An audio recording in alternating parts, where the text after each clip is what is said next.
Bonjour, bonjour, ici Véronique Hubert, votre formatrice et conseillère en entreprise agricole, spécialisée dans l'animal de compagnie et en particulier le chien et le chat.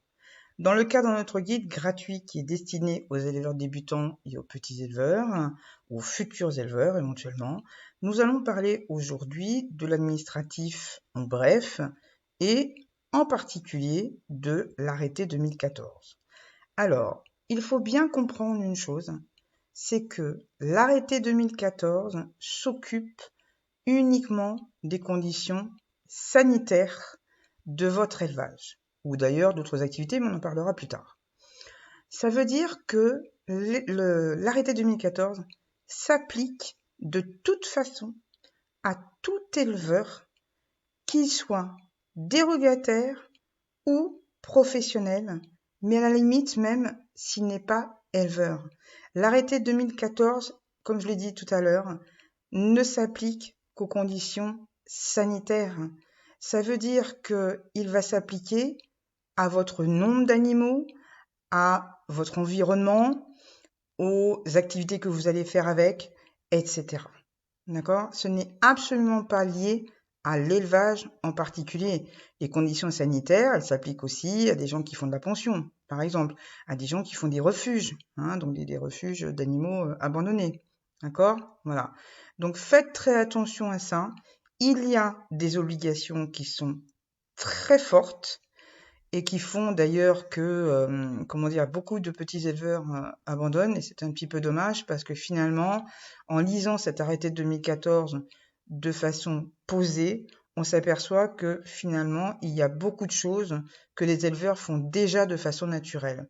Donc, ce que je vous conseille de faire, moi, c'est de aller télécharger, donc arrêté de 2014 sur les conditions sanitaires des carnivores domestiques, de le télécharger sur Google, vous le cherchez, vous allez le trouver très facilement, et de vous en servir comme Bible de chevet, et de le lire de façon posée, c'est-à-dire de prendre chaque article et de l'étudier pour voir comment vous le comprenez. Et s'il y a des choses que vous ne comprenez pas, vous pouvez très bien demander à votre DDPP de département qui pourra vous expliquer plus précisément certains détails que vous ne comprenez pas. Attention aussi à la DDPP. Je mets les éleveurs en garde. L'arrêté 2014 est le seul texte aujourd'hui en vigueur. Ça veut dire que la DDPP ne doit pas sortir des règlements de son chapeau, d'accord? Elle doit appliquer formellement l'arrêté de 2014. Alors, ça veut dire qu'elle peut être extrêmement stricte sur les points de l'arrêté 2014, mais en aucun cas, elle ne peut inventer des choses qui ne sont pas inscrites dans l'arrêté 2014. Entre autres, obliger à faire certaines choses où il n'y a pas d'obligation inscrite dans l'arrêté 2014. Par exemple, elle va vous dire, moi, je veux que vos murs soient peints en bleu, alors que dans l'arrêté 2014, il est juste écrit comme quoi ils doivent être peints. D'accord? Ça peut être ça. Enfin, c'est un détail, mais c'est juste pour vous faire comprendre. Ok? La DDPP n'a pas tous les droits. Elle est là pour faire appliquer un règlement. Et ce seul règlement, c'est l'arrêté de 2014. Donc, je vous conseille de le lire très, très, très attentivement, ainsi que d'ailleurs un guide qui est souvent joint, qui est une espèce de notice d'explication qui sert un peu à démystifier certains articles qui pourraient paraître complètement rébarbatifs. Et en fait, vous verrez dans ce petit guide que finalement, ça met un petit peu d'eau dans le vin.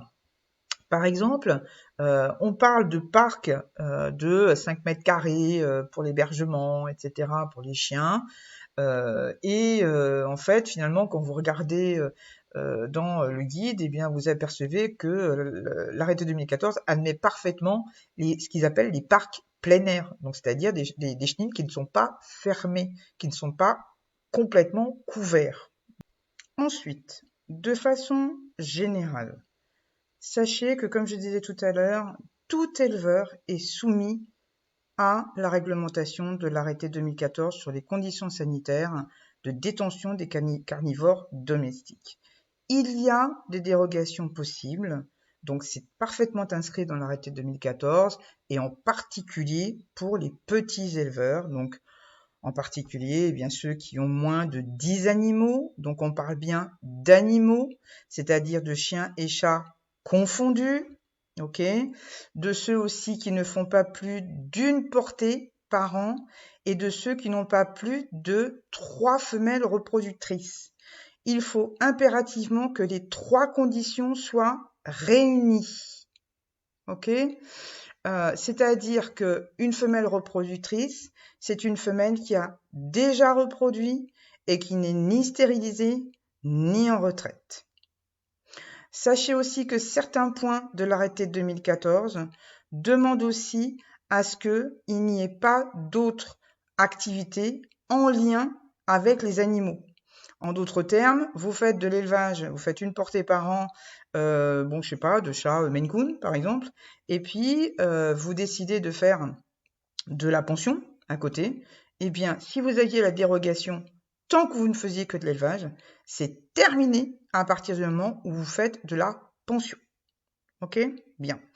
Ensuite, le deuxième point dont on entend parler très souvent, c'est de l'ICPE, le règlement ICPE, qui est donc le règlement des installations classées.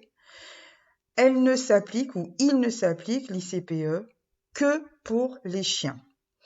Ça veut dire qu'au-dessus de 10 animaux, et si vous avez des chiens, au-dessus de 9 animaux, et que si vous avez des chiens, l'ICPE est applicable. Alors, je voudrais revenir sur quelque chose qui est important parce que on a l'impression que c'est le règlement, etc. Parce que l'ADDPP est assez cool par rapport à ça, et parce que l'ICPE ne s'applique en théorie qu'en chien, on a l'impression que les conditions sanitaires ne s'appliquent pas aux chats. C'est un leurre. N'oubliez pas que ce n'est qu'une tolérance. Ok ? Donc, ne serait-ce qu'au niveau des distances de sécurité, au niveau du nombre de reproductrices, des activités, etc. Le fait que le chat soit toléré sur beaucoup de choses, en tout cas que le règlement de l'arrêté 2014 soit beaucoup plus light sur le chat, ne vous dédouane pas sur le règlement en lui-même. Ça veut dire en clair que vous allez avoir un inspecteur de la DDPP qui va être cool avec vous, qui va venir vous voir parce que vous avez des chats et des chiens éventuellement, et qui va vous dire bon bah ça va bien comme ça.